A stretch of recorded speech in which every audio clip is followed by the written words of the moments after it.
नमस्कार प्यारे साथी, कैसे हैं आप सभी। उम्मीद करती हूँ सारे साथी स्वस्थ होंगे, मस्त होंगे और अपनी आगामी परीक्षाओं की तैयारी कर रहे होंगे। मैं सभी स्टूडेंट का स्वागत करती हूँ अपने प्लेटफॉर्म RWT ऑफिशियल पर। तो प्यारे साथियों, आज हम सामान्य हिंदी का प्रैक्टिस सेट नंबर 4 करने जा रहे हैं UP+3 एग्ज़ाम 2024 के लिए, जो अति महत्वपूर्ण है। तो चलिए हम अपने क्वेश्चंस को लगाते हैं। क्वेश्चन नंबर हमारा फर्स्ट है, दिए गए पर्यायवाची शब्दों में से वाक्य में आए रिक्त स्थान के लिए सही शब्द चुनिए। तो मृग के लिए वो कौन सा सही ऑप्शन है? मृग घास खा रहा है, तो मृग शावक घास खा रहा है। इसका राइट आंसर है वो डी है। मैंने स्क्रीन पे इसके आंसर भी दे दिए ताकि आपको कोई दिक्कत ना हो आंसर्स को ढूंढने में। इसके पर्याय हिरण के और पर्यायवाची हैं, सारंग है, कृष्णसार है, कुरंग है, ये सब इसके पर्यायवाची हैं। चलिए हम अपने नेक्स्ट क्वेश्चन पे चलते हैं। क्वेश्चन नंबर सेकेंड, कनपटा इस समास भेद का उदाहरण है। कनपटा जो है वो किस समास का उदाहरण है? तो ये किसका उदाहरण है? बहुब्री समास का। कनपटा बहुब्री समास का उदाहरण है। अगर हम कनपटा का समास विग्रह करते हैं तो इसका समास विग्रह होगा, फटे हुए जिसके नाथों का एक संप्रदाय विशेष है। कान है फटे हुए जिसके, क्या है वो? कान है फटे हुए जिसके, तो नाथों का एक संप्रदाय विशेष है। ये बहुब्री समास का ही उदाहरण है। तो बहुब्री समास में क्या होता है, इसके दोनों पदों के अलावा किसी तीसरे पद की प्रधानता होती है। इसमें क्या होता है, दो पद तो दिए जाते हैं और किसी तीसरे का अर्थ का संकेत हो, उसे बहुब्री समास कहते हैं। बहुब्री समास के हम और भी एग्जाम्पल्स जान लेते हैं, जैसे चक्रपाणी, चक्र है जिसके पाणी भगवान विष्णु। नीलकंठ, नीला है जिसका कंठ महादेव। श्वेतांबर, श्वेत है जिसके अंबर, श्वेत हैं जिनके अंबर। रघुपति, रघुकुल का स्वामी राम। इसमें तीसरा पद का जो अर्थ निकलना है, जैसे रघुकुल का स्वामी यानी राम, कौन है? राम। तो ये इसके इतने उदाहरण हो गए। चलिए हम अपने नेक्स्ट क्वेश्चन पे चलते हैं। क्वेश्चन नंबर थर्ड, निम्नलिखित में से कौन सा समास विग्रह वाला पद है? इसमें समास विग्रह वाला कौन सा पद है? तो इसका आंसर है कार्य में दक्ष। क्या है इसका आंसर? कार्य में दक्ष। चलिए नेक्स्ट क्वेश्चन पे चलते हैं। रमेश, हम क्वेश्चन को पढ़ते हैं। रमेश चंद्र शाह को विनायक रचना के लिए सन 2014 में साहित्य अकादमी पुरस्कार से सम्मानित किया गया था। तो उनकी विनायक रचना के लिए उन्हें 2014 में साहित्य अकादमी पुरस्कार से सम्मानित किया गया था। उससे इनको साहित्य अकादमी पुरस्कार से सम्मानित किया गया था। इस रचना की जो विधा है वो क्या है? कविता, कहानी, उपन्यास, जीवनी। तो इसका जो राइट आंसर है वो है उपन्यास। इनकी हम रचनाओं के बारे में जान लेते हैं। रमेश चंद्र शाह की रचनाएं क्या क्या हैं, जैसे गोबर गणेश है, किस्सा गुलाम, आखिरी दिन, जंगल में आग, मोहल्ले में रावण, ये इनकी रचनाएं। सन 2022 में हिंदी भाषा का साहित्य अकादमी पुरस्कार बद्री नारायण को दिया गया था। तो ये इम्पोर्टेंट है, जो 2022 में दिया गया था बद्री नारायण को। उनकी काव्य संग्रह तुमड़ी के शब्द के लिए उन्हें दिया गया था, तुमड़ी शब्द के लिए। लिख देती हूँ इनको, जो बद्री नारायण को दिया गया था, बद्री नारायण को किसके लिए दिया गया था? तुमड़ी के लिए दिया गया था, तुमड़ी काव्य संग्रह के लिए दिया गया था। चलिए हम अपने नेक्स्ट क्वेश्चन पे चलते हैं। हमेशा एक जैसा रहना अर्थ के लिए सही लोकोक्ति होगी। हमेशा एक जैसे रहना यानी सावन हरे न भादों सूखे। हमेशा एक जैसे रहने का मतलब है सावन हरे न भादों सूखे, हमेशा एक जैसे रहना। मुंह में राम बगल में छुरी, तो इसकी लोकोक्ति है, इसका अर्थ है मुंह में राम बगल में छुरी। प्रत्यक्ष में हित कर, परोक्ष में हानिकारक। मतलब प्रत्यक्ष में तो आप उसके हित के बारे में कह रहे हो, लेकिन बाद में उसके हानिकारक, मतलब उसे चोट पहुंचाने के लिए बात कर रहे हो। और इसका हाथ कंगन को आरसी क्या है? हाथ कंगन को आरसी क्या है? तो प्रत्यक्ष को प्रमाण की आवश्यकता नहीं होती, प्रत्यक्ष को प्रमाण की आवश्यकता नहीं होती है, इसके लिए है प्रत्यक्ष को। और इसका जो राइट आंसर है वो ये है, सावन हरे न भादों सूखे। और होनहार का आप जान लीजिए, होनहार बिरवान के होते चीकने पात, होनहार बिरवान के होते चीकने पात। तो इसका जो अर्थ है, प्रतिभाशाली या गुणी व्यक्ति के लक्षण उसमें आरंभ से ही दिखने लगते हैं। प्रतिभाशाली जो गुणी बच्चे होते हैं उनके लक्षण है वो आरंभ से ही दिखना स्टार्ट हो जाते हैं। चलिए अपने नेक्स्ट क्वेश्चन पे चलते हैं। दो चट्टानों पर साहित्य अकादमी पुरस्कार पाने वाले कवि कौन हैं? तो इसका आंसर जो है, फटाफट हम अपने क्वेश्चंस को लगा लेते हैं जल्दी से। तो हरिवंश राय बच्चन है इसके। हमारा नेक्स्ट क्वेश्चन है क्वेश्चन नंबर 12। परिवर्तन परिवार में उपसर्ग है। परिवर्तन परिवार में उपसर्ग क्या है? तो उपसर्ग जो है वो शब्द के हमेशा आगे लगता है। कहाँ लगता है? तो परि उपसर्ग का जो अर्थ है चारों ओर या पास होता है। परि उपसर्ग का अर्थ क्या होता है? चारों ओर या पास होता है। चलिए हम अपने नेक्स्ट क्वेश्चन पे चलते हैं। इसका राइट आंसर है वो ए है। नेक्स्ट क्वेश्चन नंबर 13 है हमारा। वाक्य में आए रिक्त स्थानों के लिए विकल्पों में से सही शब्द चुनिए। तो यह कविता लिखी है। किसने लिखी है? यह कविता मैंने लिखी है। तो इसका राइट आंसर ए है। Question number 13। क्वेश्चन नंबर 14 पे हम आ गए। तो हमारा स्क्रीन पे इस प्रकार है। राम कुमार वर्मा ने प्रोमाख्यान परंपरा का प्रवर्तक किसे माना है? तो उन्होंने किसको माना है इसका प्रवर्तक? वो हैं असायत कुतुम्बन, मुल्ला दाऊद, मलिक मोहम्मद जायसी। तो इसका जो राइट आंसर है वो है सी। चलिए हम अपने नेक्स्ट क्वेश्चन पे चलते हैं। उद्घाटन का संधि विच्छेद क्या होगा? तो उद्घाटन का जो संधि विच्छेद होगा उत प्लस घाटन। क्या होगा? उत प्लस घाटन। ये बी वाला right answer B. Next question. तो मैंने ये देखो स्क्रीन पे आपको दे दिया है ताकि आपको इसके बारे में इसका संधि विच्छेद इस पे स्क्रीन पे करा नहीं पाते, इसलिए मैंने आपको दे दिया। आप इसको सही से देख लेना। चलिए नेक्स्ट क्वेश्चन है इसका। निम्नलिखित में से सामासिक पद चुनिए। निम्नलिखित में से सामासिक पद चुनिए। तो ऑप्शन नंबर ए वायुवेग, बी वीर का पुत्र, सी राह का खर्च, डी है पथ से भ्रष्ट। तो इसका जो राइट आंसर है वो है ए वायुवेग। निम्नलिखित में सामासिक पद इसका क्या है? वायुवेग। तो इसका विग्रह जो होगा, विग्रह करने पर वायु के समान वेग। क्या होगा? वायुवेग, वायु के समान वेग। ये कर्मधारय समास का उदाहरण है। किसका? ये कर्मधारय समास का उदाहरण है। कर्मधारय समास का उदाहरण है जिस समास में विशेषण और विशेष्य अथवा उपमेय उपमान का संबंध होता है।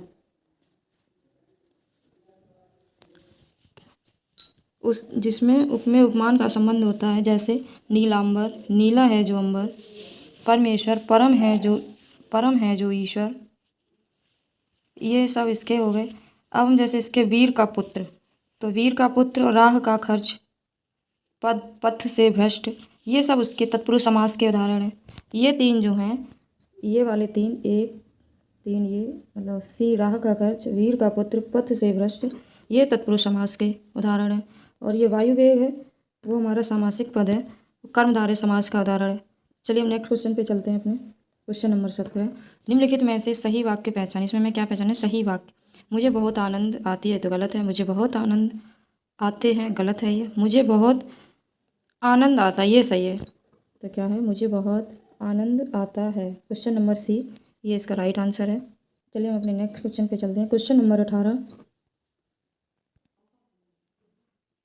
तो हम क्वेश्चन को पढ़ते हैं। माखनलाल चतुर्वेदी को किस रचना पर साहित्य अकादमी पुरस्कार मिला था? तो उनको हिमतरंगिणी पर हिम किस पे मिला था? हिमतरंगिणी पर। तो इसका जो राइट आंसर है वो है सी। माखनलाल चतुर्वेदी को हिमतरंगिणी पर उन्हें पुरस्कार मिला था। चलिए हम अपने नेक्स्ट क्वेश्चन पे चलते हैं। क्वेश्चन नंबर है 19। तेलुगु शब्द की उत्पत्ति निम्नलिखित में से किस शब्द से हुई है? तो तेलुगु शब्द की उत्पत्ति किससे हुई है? त्रिलिंग से हुई है। तो इसका जो राइट आंसर है वो है बी। क्या है? बी है। तो तेलुगु शब्द है उसकी उत्पत्ति मूल रूप से संस्कृत से हुई है। जो संस्कृत के त्रिलिंग से हुई है। और इसका जो तात्पर्य है, त्रिलिंग का तात्पर्य है यानी 3 लिंगों वाला प्रदेश जो है कि आंध्र प्रदेश है। आंध्र प्रदेश के मल्लिकार्जुन और कालेश्वर और द्राक्षाराम शिवलिंग से है। और इसकी जो मुख्य रूप से जो आंध्र प्रदेश और तेलंगाना की जो ये तेलुगु जो भाषा है वो मुख्य रूप से आंध्र प्रदेश और तेलंगाना राज्य की मुख्य भाषा है। द्राविड़ भाषा परिवार के अंतर्गत आता है ये। अब हम चलते हैं अपने नेक्स्ट क्वेश्चन पर। तो इसका जो राइट आंसर था वो आपने जान ही लिया है, वो बी है। चलिए अपने नेक्स्ट क्वेश्चन पे चलते हैं। क्वेश्चन नंबर है 20। भारत के उच्चतम न्यायालय तथा उच्च न्यायालयों की भाषा संबंधी निर्देश किस अनुच्छेद में दिया गया है? तो वो 348 में दिया, अनुच्छेद आर्टिकल 348।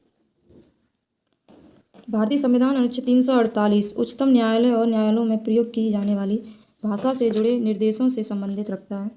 चलिए हम अपने नेक्स्ट क्वेश्चन पे चलते हैं। क्वेश्चन नंबर है हमारा 21। हिंदी राम परंपरा के अंतर्गत एक विशिष्ट कृति है। हिंदी राम काव्य परंपरा के अंतर्गत एक विशिष्ट कृति क्या है इसमें? तो राम काव्य परंपरा के अंतर्गत तो जो हमारी कृति है वो है,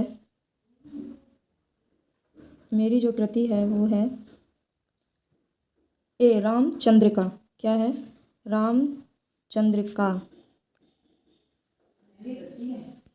ये जो रामचंद्रिका है वो रीतकालीन के जो प्रसिद्ध कवि केशव दास थे उनके द्वारा रचित है। कवि ने राम कथा के इस कवि ने मतलब जो ये केशव दास जो थे उन्होंने राम कथा का वर्णन किया है, मतलब उनके प्रमुख प्रसंगों का उल्लेख किया है। किस किस में किया है? जैसे कि उनकी एक है रचना है, वो है रसिक प्रिया है, कवि प्रिया है, छंदमाला है, विज्ञान गीत है। ये सब इन्होंने केशव दास की रचनाएं हैं। तो चलिए हम अपने नेक्स्ट क्वेश्चन पे चलते हैं। Question number 22।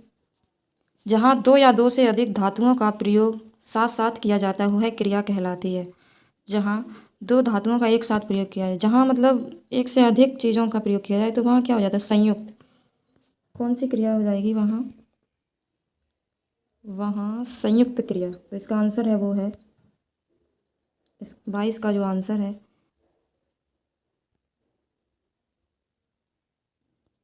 22 का आंसर सी, संयुक्त क्रिया। कौन सी है ये? संयुक्त क्रिया। चलिए हम नेक्स्ट क्वेश्चन पे चलते हैं। निम्नलिखित वाक्य के खाली स्थान के लिए सही मुहावरा चुनिए। मतलब हमें इस खाली स्थान के लिए एक सही मुहावरा चुनना है। इन तिलों में तेल नहीं है, कंगाली में आटा गीला, बूढ़ी औरत ने कपड़े मांगे और मालिक ने मना कर दिया, तभी किसी ने क्या कहा? कंगाली में आटा गीला। ऑप्शन नंबर सी, सर सलामत तो पगड़ी हजार। ऑप्शन नंबर डी, घर की मुर्गी दाल बराबर।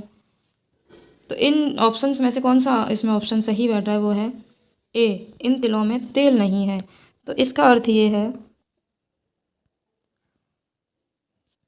कंजूसों से कुछ प्राप्त नहीं हो सकता। इन तिलों में तेल नहीं, जिसका अर्थ क्या है?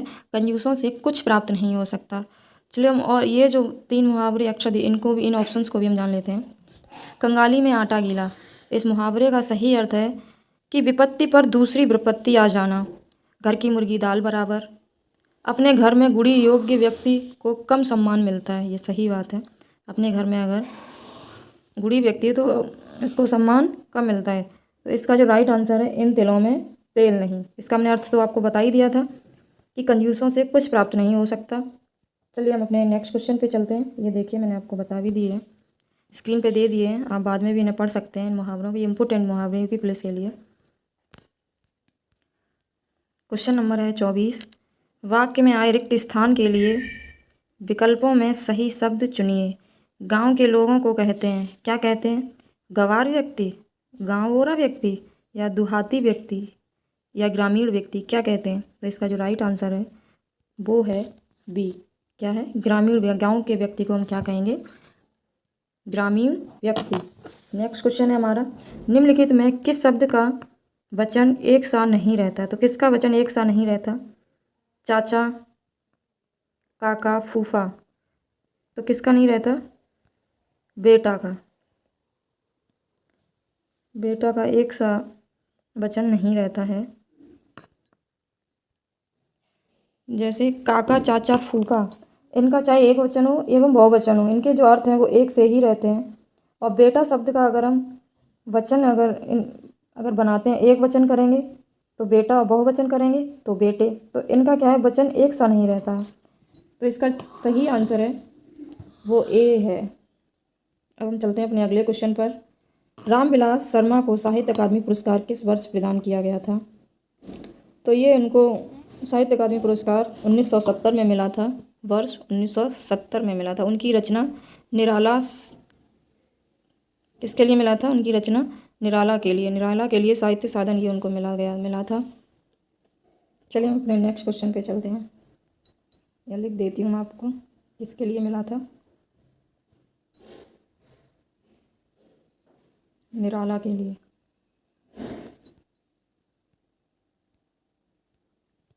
किसके लिए मिला था? निराला के लिए। चलिए अपने नेक्स्ट क्वेश्चन पे चलते हैं। Question number 27। निम्नलिखित शब्दों को क्रमशः पर्यायवाची शब्द होंगे। पर्वती, पुत्र, पृथ्वी किसके पर्यायवाची हैं? उद्राणी, नंदन, अवनी के ये पर्यायवाची हैं। किसके हैं? उद्राणी, नंदन। पर्वती के जो पर्यायवाची हैं वो हैं रुद्राणी है, उमा, गौरी, गिरिजा, शिव, ये सब पर्वती के हैं। और पुत्र के जो पर्यायवाची और हैं जो वो हैं, पुत्र के और जो पर्यायवाची हैं वो हैं सुत है, बेटा है, तनुज हो गया, आत्मज हो गया, ये सब पुत्र के पर्यायवाची। पृथ्वी के हो गए, पृथ्वी के कौन से हो गए? पृथ्वी के हो गए अवनी हो गया, भूमि,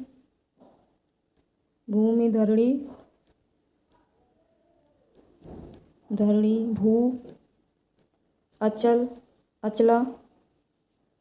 अचला, मही, ये सब पृथ्वी के हो गए। चलिए हम अपने नेक्स्ट क्वेश्चन पे चलते हैं।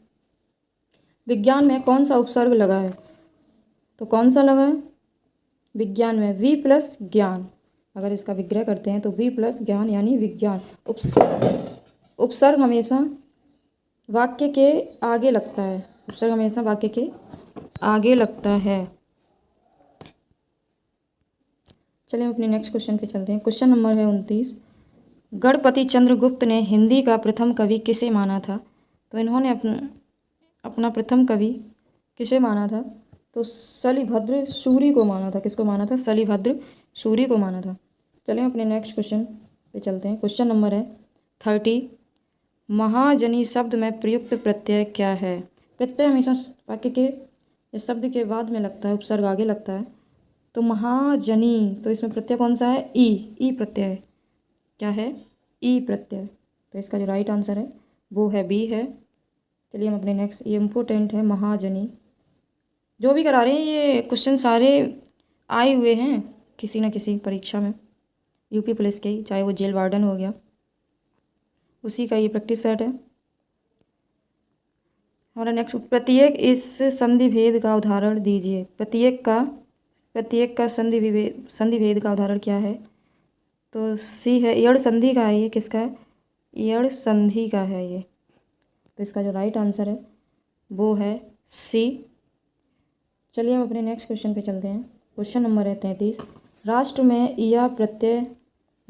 या प्रत्यय लगाने पर कौन सा नया शब्द बनेगा? तो अगर राष्ट्र में या, तो राष्ट्रीय, क्या बन जाएगा? राष्ट्रीय। तो इसका जो राइट आंसर है वो है सी। नेक्स्ट क्वेश्चन, प्रभु जी तुम चंदन हम पानी पंक्ति किस कवि की है? प्रभु जी तुम चंदन हम पानी, तो ये पंक्ति जो है वो रैदास की है। किसकी है? रैदास की है। ये पंक्ति रैदास जो है वो भक्ति काव्यधारा के एक प्रमुख कवि हैं। इनका जन्म जो हुआ था काशी में हुआ था, और इनके जो गुरु थे वो रामानंद थे। इनकी अन्य और एक प्रसिद्ध पंक्ति है, मन चंगा तो कठौती में गंगा। ये भी रैदास की एक पंक्ति है, इस पर भी ध्यान दीजिएगा, क्या पता अगली बार यही आ जाए, मन चंगा तो कठौती में गंगा। चलिए हम अपने नेक्स्ट क्वेश्चन पे चलते हैं। निम्नलिखित में से सही वाक्य की पहचान करिए। इस पर्वतीय क्षेत्र में सर्वस्व शांति है। इस पर्वतीय क्षेत्र में सर्वत्र शांति है। इस पर्वतीय क्षेत्र में सर्वविदित शांति है। इस पर्वतीय क्षेत्र में सर्वहारा शांति है। तो इसमें सही से जो इसका सही अर्थ निकल रहा हो, सही से हमें पढ़ने में आ रहा है, हमें अटपटा ना लगे, तो वही इसका सही वाक्य होगा। तो इस पर्वतीय क्षेत्र में सर्वत्र शांति है, तो इसका जो राइट आंसर है वो है बी। चलिए अपने नेक्स्ट क्वेश्चन पे चलते हैं।